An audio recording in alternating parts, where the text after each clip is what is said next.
Hello and welcome to the final episode of the Famous-ish podcast. As always, I'm your host Jake, and in this episode we'll be exploring the psychological impacts of fame in the 21st century, taking a look at the ways in which living in the public eye can have a drastic impact on your mental health and well-being. I thought it would only be right to wrap up this series with the most sensitive topic, to highlight the serious negative impacts linking to the rise of fame that anyone on this trajectory or considering a career in the public eye should be cautious about.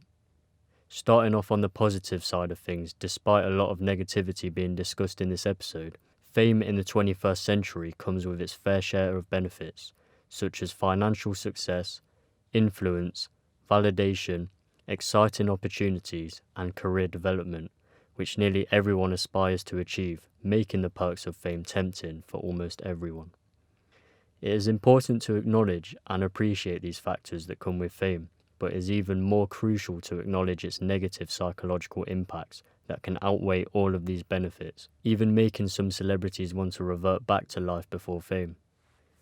Fame in the 21st century is commonly regarded as a commodity or an object to be consumed by fans and followers, far more than fame in the 20th century. This can make celebrities feel as though they are no longer seen as individuals with thoughts and emotions, but rather as a commodity to be bought and sold, as they are robbed of their own personal identity, mainly from media criticism, online gossip, and fan speculation. A study actually found that being famous often leads to loss of privacy, entitization, which is, in other words, depersonalisation, where you feel like a thing rather than a person of unique character, demanding expectations, gratification of ego needs, and symbolic immortality, where areas of psychological concern for celebrity mental health include character splitting, mistrust, isolation, and an unwillingness to give up fame. As the attention becomes overwhelming and expectations, temptations, mistrust, and familial concerns come to the forefront, the celebrity resolves to accept fame, including its threatening aspects. You learn to accept it, one celebrity said in a study. After a while, celebrities report that they come to see that fame is just a will o' the wisp. Fame is like a drug in that it can provide a powerful and addictive rush of pleasure and euphoria. Many celebrities become addicted to the adoration and attention that comes with fame, continually seeking more to maintain the high. Over time, the positive effects of fame can also diminish, leaving ex-celebrities to seek huge amounts of attention to experience the same effects that they once did. During a psychological study on fame, a celebrity stated, "I've been addicted to almost every substance known to man at one point or another, and the most addicting of them all is fame." It's very lonely at the top for those who find themselves alone and isolated on an island of recognition, where there's a loneliness that happens because you are separate. In everyday life, celebrities think, do people like me because of who I am or what I do? You discover that there are millions of individuals who admire what you do, but they don't give a damn about who you are. The growth of this operating belief system creates the conditions for mistrust and interpersonal relationship issues. Due to the difficulties of such judgment, the celebrity will feel more attached or alienated, where they will likely suffer in silence and refuse to seek help. Celebrities are frequently unable to spend uninterrupted time together in public without strangers joining the family circle. They emotionally prepare for public appearances, scan the surrounding area once there, and retreat if they are not properly comfortable interacting with the public. In terms of celebrity families, the celebrity's child, confused by the celebrity social world, may develop feelings of rage, guilt, and resentment. Whether it's a friendly slap on the child's back, a question about whether he plans on following in his father's footsteps, or a daughter's fear that she will never equal her mother's accomplishments, celebrity parents are concerned about the impacts of fame on their children. However, parents can only do so much to safeguard their children from these unavoidable dangers. Celebrities admit that much of this aspect of fame feels fake, with some reporting worries about never feeling completely secure in public again. This aspect of fame feeling fake is heavily linked to the reports of celebrities feeling like they're putting on a performance or playing a certain role for the industry instead of being their authentic selves, due to the fact that they have to present a curated and more presentable version of themselves for the media. Now, as we shift our focus to our case study of this episode, let's take a closer look at the experiences of Jessie Nelson, a former member of the girl group Little Mix, and how negative psychological impacts can surface from the pressures of fame in the digital age. As a member of a successful girl group, Jessie was constantly in the public eye and subjected to intense scrutiny from both conventional media and social media platforms. This resulted in a constant bombardment of negative comments, body shaming, and bullying, particularly about her appearance and weight, all of which severely damaged Jessie's mental health and led to her developing depression and anxiety. The worst part being that her and the other 3 members of Little Mix were all forced to sign up to social media by their management. Jessie has spoken openly about her struggles with body image, which was worsened by the entertainment industry's pressure to conform to certain beauty standards. She has stated that she felt constantly compared to her bandmates and other celebrities, which added even more to her negative self-image. Jessie even went on to say that her experience of becoming famous at a young age has put her off wanting children, as she would hate to pass on her body insecurities and for them to go through the same scrutiny as she did.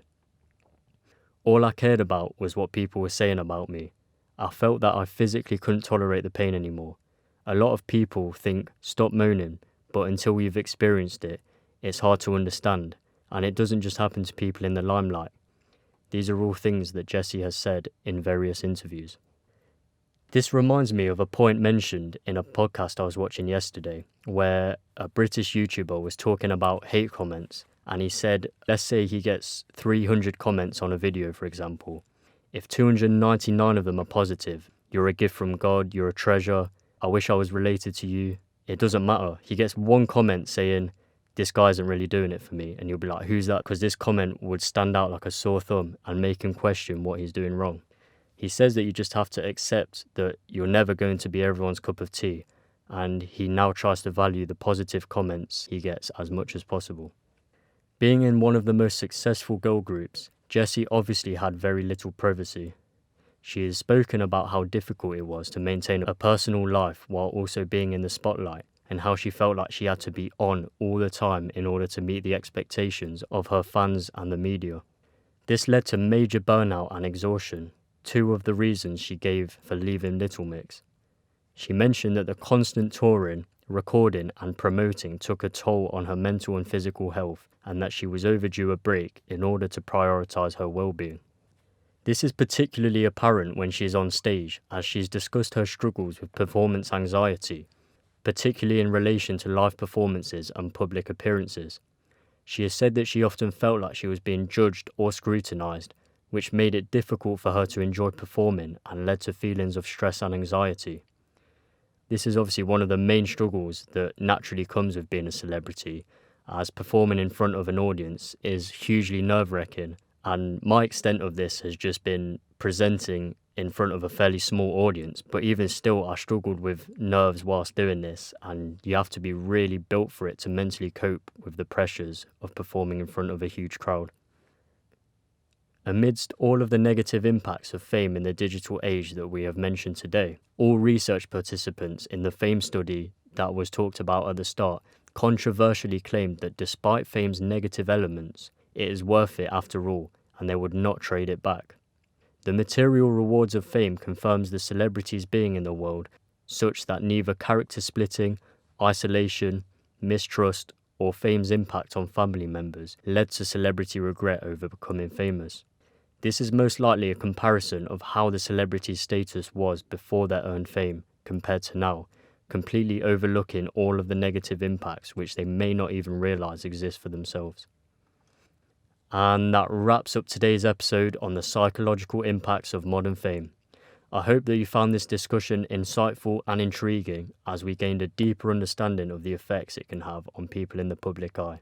Remember, it's important to be mindful of the deceiving role that social media and the internet can play in our perceptions of ourselves and others. As always, we want to hear from you. What are your thoughts on the pressures applied to celebrities, and how has it impacted your perceptions of celebrities as a whole? Let me know down below in the YouTube comments, or if you're listening on Spotify, feel free to tweet us with your feedback. As we come to the end of the Famous-ish podcast, I would personally like to thank all of the listeners for tuning in and supporting me along the way. It has been a pleasure to share my insights and perspectives with you over the course of these episodes, and I hope that you've enjoyed listening to them just as much as I've enjoyed making them. I encourage you all to continue exploring these ever-growing topics surrounding modern fame and to never stop learning and growing. Because remember, knowledge is power, and we all have the ability to create positive change in the world through our thoughts, words and actions. Thank you once again.